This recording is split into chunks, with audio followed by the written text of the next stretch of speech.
Thank you very much, and it's a pleasure to be here. It's actually great because Shelley and Bobby have been following this story since it was 3 cents. We're now trading around $1.50 US. It won't be long, and I'm pretty sure it'll be north of $3. So it's been good to have that sort of support. As you're aware, lithium has had a good run. So we could say that Lake Resources has done well, but the thing is, there is a major transition happening around the world, and as part of this whole energy transition, moving to electric vehicles, unfortunately some of the companies were a little late to identify that they actually need materials inside those batteries to power the electric vehicles. And Stu here in the audience and myself, we've only been at this now for 6.5 years trying to put it together. We went to one of the large places in the world for assets, and we've been able to build up something that is significant, and our aim is to become a top 3 global lithium producer up there with companies like Albemarle. And unless something happens, we're well and truly on track to do that. Now, that is quite a bold statement, but these opportunities that we see in the market at the moment only come around every once or twice in your professional career, and we're in one now. It's a global transition. It's mandated to happen. We're actually producing the product that the end user wants. Now, as you heard from my introduction, I will be making forward-looking comments. So there is a disclaimer here, and you can read this at your leisure. This presentation's on our website at lakeresources.com.au. Don't forget the .au at the end, because we are Australian listed. I'm going to focus on 5 key things about what we do with lithium that's different. As I mentioned, this demand for lithium at the moment is a global transition. And unlike all of the other commodities I've worked in, energy and commodities, over the last 35 years, this is the first time where not only have the governments mandated the change, but there is just not enough lithium around that is reasonably coming to market over the next 7 years to actually deliver into this. And the reason is this. In the past, we've had increases, say, in the copper price or in the nickel price. And the price will go up for a couple of years. But you've got global, diversified companies that can turn on a new asset. That's not happening here with lithium. This has never been controlled by majors. And even though Albemarle and SQM are now significant companies, it was only a few short years ago, not so much. So that's really why there's a real opportunity in lithium. What we do that's different is we're actually producing a product that we know the end user wants and needs. As technologies have improved with batteries, they need a high purity product, low impurities. We probably saw those recalls of the Chevy Bolt. We're not too sure what happened with the battery, but we're pretty darn sure it was down in the cathode. And so if you have low impurities, you're not going to have those sorts of issues. So that's what the end user wants. The second thing is the consumer wants to see better ESG benefits.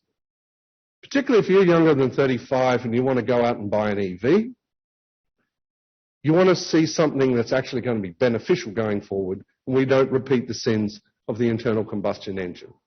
What we do here with our cleaner technology is we're not talking about some greenwashing where there's some margin benefit.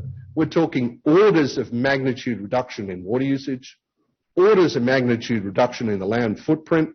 We do that with a lower carbon footprint because we're using predominantly solar energy. That's actually what the consumer wants. The thing is, you can't deliver a high purity product and major ESG benefits by doing the same damn thing that we've done for the last frickin' 50 years. You've got to do something different. And that's why we went down the path of new technology.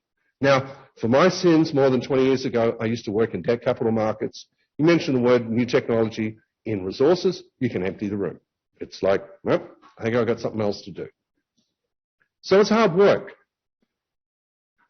The particular reason that we selected to use lilac out of California is because they use an extremely well-worn, well-known water treatment method called ion exchange. Now, in my local coffee shop, we don't have the best water locally, so we have a container there, and inside that is an ion exchange column and a little carbon filter. That's how common ion exchange is. More than 50% of the water treatment plants around the world, it'll be the same outside Vegas, they have an ion exchange process. The difference is just what you want to take out of the water. In our case, lithium has not been of particular interest. I go back 6.5, 7 years ago, this thing was only trading $2,500, $4,000 a tonne. Now it's trading north of $70,000 a tonne. So there's an economic driver to do something better. And we just thought, rather than using the proven technology of evaporation, which I've never been able to work out whether that was perfected by the Egyptians or the Greeks, we decided that maybe it was a good idea to at least use a 20th century technology here in the 21st century. We're on a very clear pathway into production in the second half of 2024. We've got a global major project in a top 10 resource category. We have a number of other assets to develop.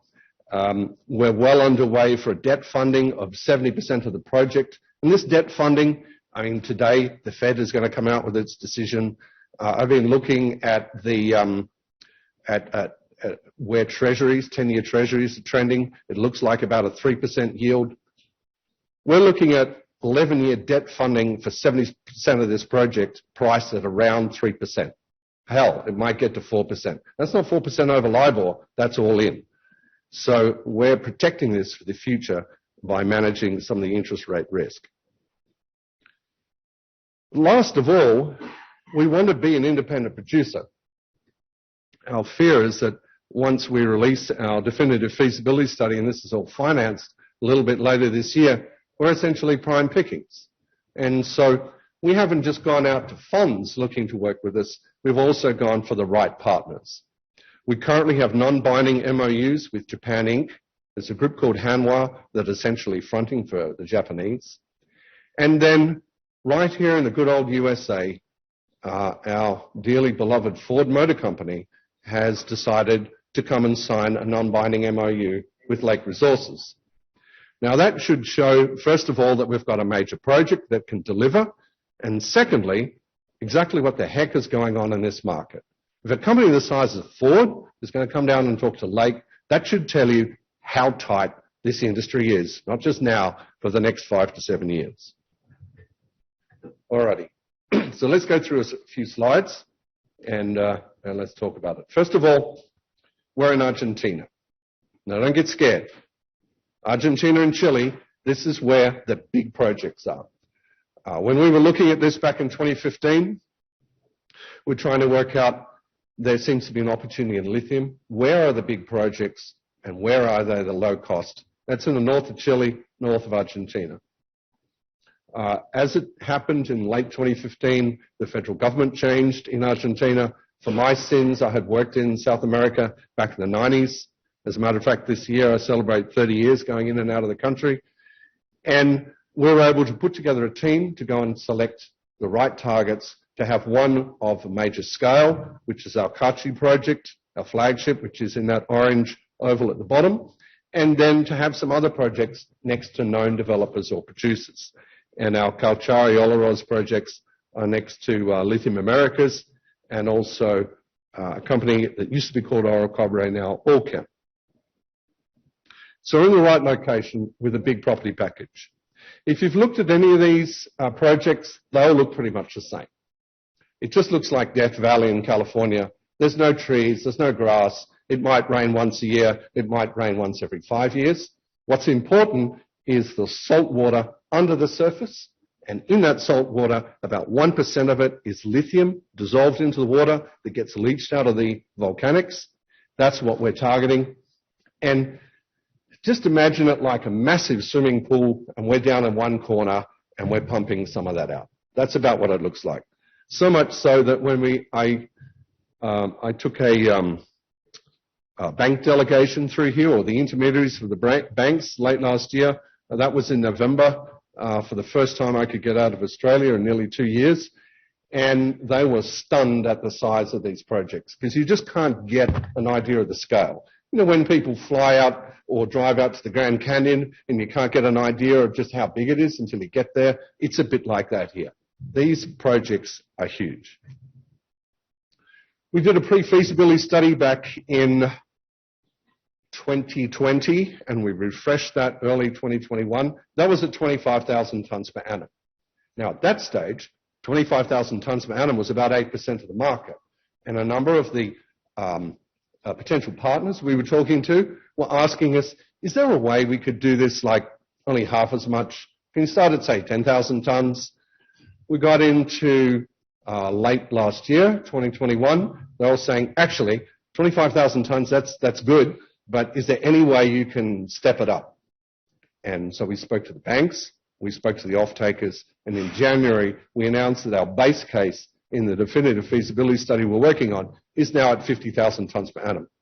That's going to make it one of the largest projects in South America, but when we're looking at demand going forward, 50,000 tonnes per annum is almost a drop in the bucket, and that's why we're now looking at our other projects and bringing them up the curve. This is a mock-up of what the projects will look like. They pretty much all look the same. This area here on the left-hand side is the processing plant. You go to any brine project, you're pretty much going to see that. That takes a liquid called lithium chloride and it converts it into lithium carbonate. That's a white powder, not the other white powder that comes out of South America. This one, we just truck in bulk bags, put into containers. Very easy to ship. Most of that goes to East Asia. And the difference is on the right-hand side. See that letter A, which is just a single warehouse? Instead of 20 square miles of evaporation ponds, we've got a shed with the ion exchange columns. That's the order of magnitude difference when it comes to land footprint. Then we're talking about water. In the traditional method of evaporation, we would be looking at about 40 million cubic meters of brine being evaporated in the atmosphere every year, and we return virtually all of that back to its source. In the Atacama, they evaporate about 110 million cubic meters of brine every year, but according to them, that's not water. I obviously went to the wrong science school, but yeah, okay, the salinity is about 8 to 10 times seawater, but it's still water. And so if you can lower your water usage, lower your land footprint, and as I mentioned here, we're using solar energy to lower the carbon footprint, then that's a good outcome. So thanks to those things, that is why we're talking to Ford and to Hanwha fronting for Japan. Now, I have to caution you, these are non-binding MOUs. We are in active negotiations, and there's not a whole lot more I can say beyond what we've released publicly. To be honest, I actually thought we would be talking to somebody out of the EU because the European car makers have been very focused on the ESG outcomes, but Ford and GM are really trying to do something different here, and Ford in particular came out last week with the formal release of the F-150 Lightning, and they made some very bold statements about how they want to be the #1 EV maker when it comes to SUVs, light trucks. And when you get to see an F-150, an F-150 Lightning, it just looks like an F-150, but it's got a massive battery pack in it, 4 times the size of what you'd see in a Tesla. And I'm pretty darn confident that they're going to deliver on that. And so we're seeking for them not just to have an offtake where we have market-based pricing, but we're also seeking some form of meaningful investment. Not because we need money from these, we can raise it in the capital markets, but then it's a very important signal. We're supporting our approach, we're supporting what we're trying to do, and then we can actually backfill with some of the larger, better-known funds around the world to fill that out. Okay, so what is this process that we're talking about, ion exchange? How does it work, and why the heck is nobody else using it? The simple thing is you've got to have an economic driver to do something new. The current participants in the sector up until about 18 months ago did not want to see this sort of thing. To be honest, Stu and I would turn up at an industry presentation. I would be sandwiched between some of the well-known producers, and we were as popular as a pork chop at a bar mitzvah. Nobody wanted to hear from us. Nobody wanted to see us. It's like, don't talk to me about changes in the industry. We're the status quo. Don't mess it up. This process here is very straightforward. So as we pump the brine out from the same wells, instead of putting in evaporation ponds, we put it in these modules or tanks or columns, whatever you want to call them. In there are the beads, and those beads, as the brine comes past, they latch onto the lithium. And all that's been done is Lilac was clever enough to design something that would be highly selective for lithium and last a long time. And it doesn't matter if we're taking out zinc or uranium or whatever the heck it is, that's all you want to do. Design a bead. It's highly selective, lasts a long time. In about 2.5 hours, we can strip out about 80 to 95% of the lithium. So that's twice the recovery of what you get through the standard process. The whole thing happens in less than 3 hours. We're not talking 9 or 12 or 24 months. It's highly sustainable, and the best thing is cost competitive. Now, once we've taken the lithium out, and as I mentioned, that's less than 1% of the total volume, we can just send that brine back to where it came from. We haven't changed the chemistry. There's no major deal, but we do have to get the lithium off those beads. 1, so we can reuse them, and 2, so we can get the lithium. So what we do is we use acid, hydrochloric acid. The Cl of hydrochloric acid bonds onto the lithium, and you create lithium chloride in a single step, and the H goes to water. So the acid's immediately neutralized. You create lithium chloride in a single step. That's the feed for the traditional back end of the plant. And then you just do it again and again and again, every 3 hours, 24/7. So this process just runs constantly. It's fairly low energy, and then we fill up the tanks with lithium chloride to then process into carbonate. This is the demonstration plant that will be on site pretty soon. We've been running a pilot plant now in California for over 2 years. It started just before COVID hit. The idea was just to run it in California for a few months and then shift it to site. COVID stopped us from doing that, but it hasn't stopped us from the process. We've now got more than 2 years of data that goes into our definitive feasibility study. And the other great thing is Lilac has now containerized it. So instead of these modules and, it's pretty standard. You're just looking at fiberglass tanks and the ion exchange beads looks like grains of sand. But the nice thing is they've now containerized it, so it almost becomes like a plug-and-play system. We'll be on site pretty soon, and you plug in the brine on one side, your reagents and power. Out the other side comes the brine without the lithium in it, plus lithium chloride and water. And so we'll have 4 or 5 of those running on site. When we get to full production, there'll just be 40 or 50 of them. So we don't have to get too worried about scale-up risk and all these sorts of things. We are going to be producing 2.5 tons of product, and that'll make the potential off-takers happy. But this is going to further de-risk the project. And the great thing is we're trying to deliver on meaningful, sustainable development goals. And we're trying to have both a low carbon footprint as well as low water and land usage. And a lot of the, or at least half of the lithium is actually coming from hard rock. We're going to need all of these projects, but we're talking 3, 4, 5, 6 times lower the carbon footprint from brines. So naturally, that's going to be preferred by the end users. Here are the economics on the pre-feasibility study. Now, this is done at 25,000 tonnes per annum. 540 million capex, cash costs about 4,100, EBITDA of 260 million, and that's using down the bottom here at 15,000 tonnes per annum. $15,000 per tonne, my apologies. Now, at 50,000 tonnes per annum, naturally you can easily multiply that by 2. We haven't come out with the numbers yet. The analysts have our capex at somewhere between 900 million and $1 billion. It's probably in that range somewhere when we have those numbers. Our cash costs should come down because that's using truck to gas. We're going to be using solar, and there's certain benefits on orders of scale. But on the annual EBITDA line, if you used $15,000 a tonne, that's already $500 million US a year. If you use some number conservative, $30,000 a tonne, that's $1 billion US a year EBITDA every year for 25 plus years. If you use spot price at the moment between $69,000 and $79,000, that's more than $2 billion US EBITDA every year. Now, I only need one of those years to pay off the entire capex and have all that in the bank as well. So you can see why the bankers have been lining up to bank this sucker. Here we've got 11-year debt for 70% of the total finance, and that's, as I said, going to go out the door at somewhere around 3%, possibly 4%. And that's because we spoke to the export finance arm of the United Kingdom and also of Canada. They'll provide us a decent chunk of change. Let's say that total capex number was 950 million, so they're going to step up with about 670 million US.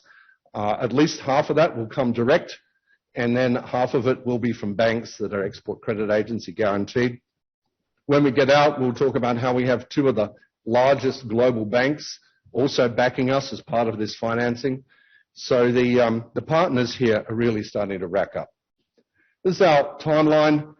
Next quarter, we'll have our definitive feasibility study, environmental, social impact assessment, and probably our offtake agreements bolted down. So that will then trigger that debt financing. Separately, the demonstration plant will be producing product, and if things go well, we aim to have financial close this year and then move into construction, aiming for the second half 2024. Look, it might take a bit of time to ramp up. Maybe that full production rate at 50,000 tonnes per annum might be in 25, but we do aim to be in production in 24. But wait, there's more. We came out in February with a very bold statement, 100,000 tonnes per annum production. Most people rang up and just went, oh, come on. You're not even producing yet, and you're going to talk about 100,000 tonnes per annum?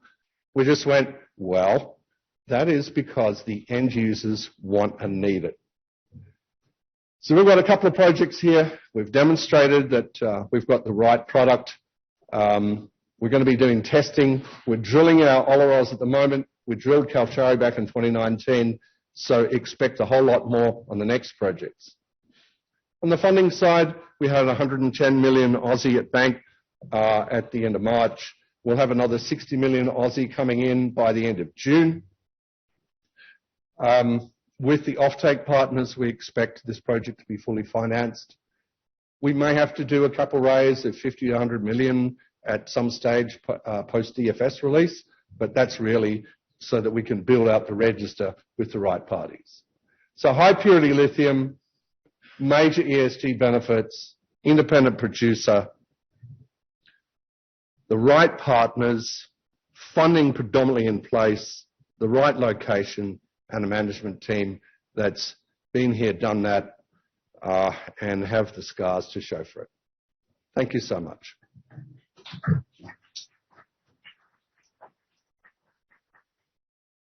We have a few minutes for questions.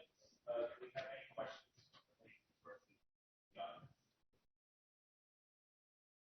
I think the relationship with Lilac Systems, that seems to be the driver behind this.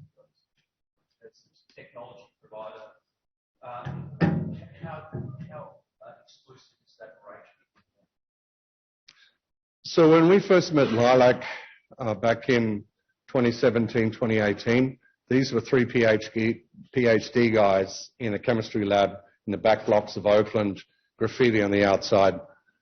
We looked at about 13 different providers of direct lithium extraction methodologies at that stage, and Stu, my chairman, who's here at the moment, basically came out of that meeting and he said, those guys, really? I said, yeah, look, this is a really well-known technology. They've just come up with a better way of doing it. And to show for that, they now have major backers.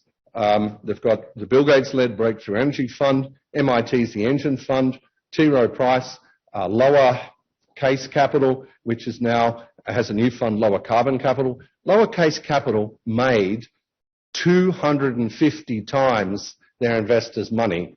That's still the best performing VC fund in the Valley ever. So they've got the right backers. And they're now putting their money where their mouth is. They're putting at least 50, maybe 70 million in equity towards the project, and they're earning in by demonstrating the process works, it works at scale, and it delivers a consistent, very high quality product.